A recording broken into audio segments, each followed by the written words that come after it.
So what I'm going to talk about now is how to get a really good wildflower area established.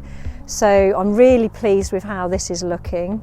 We, in the autumn last year, we made sure that the ground was free of pernicious weeds, so no thistles, no nettles.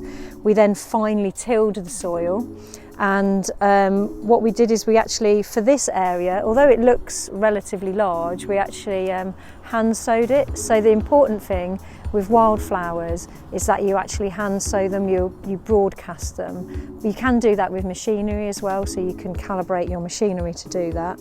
And then we rolled it straight after sowing, and then there was a period of rain which helped the seeds germinate. So we're now in the spring, and if I get down here we can see there's lots and lots of different species, and it's a really good, nice, even sowing with multiple flowering species in here, mixed in with 80% fine grasses, and that just stops the more competitive grasses coming in and taking over. So what we'll do for this year is we'll keep this mown to about 10 centimetres, just to chop the heads off the plants essentially, so that they have time to spread out, and then next year this will be a glorious wildflower area for our pollinators and natural enemies to inhabit.